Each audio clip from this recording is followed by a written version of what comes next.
आप में से कई लोगों ने डोरेमोन का शो कभी न कभी तो देखा ही होगा, और उस शो में एक ऐसा गैजेट है जो कई बार टाइम ट्रेवल के लिए यूज़ किया जाता है। उसका नाम है एनीवेयर डोर। और मैं आपको ये बात इसलिए बता रहा हूँ क्योंकि साइंस में भी टाइम ट्रेवल करने का एक ऐसा तरीका है जो बिल्कुल डोरेमोन जैसा ही है। आइंस्टाइन की जनरल थ्योरी ऑफ रिलेटिविटी दो चीज़ों को बहुत ही अच्छी तरीके से प्रेडिक्शन देती है। एक है ब्लैक होल और दूसरा है वर्म होल।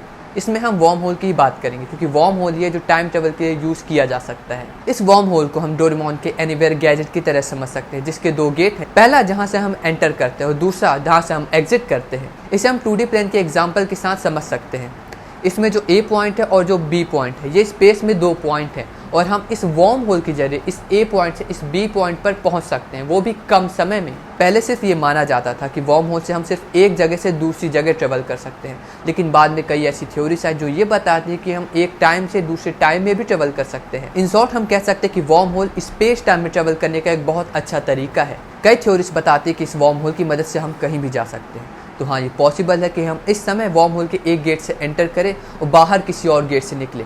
वो गेट चाहे पास्ट में भी हो सकता है, चाहे फ्यूचर में भी हो सकता है। बहुत सारे जो पैराडॉक्स है जो टाइम ट्रेवल से रिलेटेड है, वो वर्म होल के कॉन्सेप्ट से ही बाहर निकले हैं।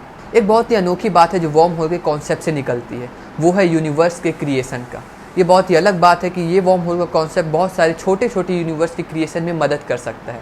एलन को, जिन्होंने MIT में पढ़ाई की, उन्होंने एक बहुत ही अलग कॉन्सेप्ट बताया। उन्होंने ये बताया कि हम अपने लैब में ही छोटे छोटे यूनिवर्स को बना सकते हैं सिर्फ वर्म होल की मदद से। एलन का ये कहना था, अगर हम एक चेंबर में हाई एनर्जी और हाई हीट को अच्छी तरीके से यूटिलाइज कर सके तो हम एक छोटे छोटे वर्म होल बना सकते हैं, और इन वर्म होल के ओपन होने से कई छोटे छोटे बेबी यूनिवर्सेस भी ओपन हो सकते हैं। लेकिन वर्म होल को क्रिएट करने का ये मॉडल सिर्फ थ्योरी तक ही सीमित है, और इतनी हाई एनर्जी और इतनी हीट को कंसंट्रेट करना बहुत ही मुश्किल है। एक और मॉडल है जो ये बताता है कि ब्लैक होल भी टाइम ट्रेवल करने का एक तरीका हो सकता है। ये कॉन्सेप्ट ये बताता है कि ब्लैक होल कुछ और नहीं बल्कि वर्म होल का ही एक अपना गेट है, और जो दूसरा गेट है वो है एक वाइट होल।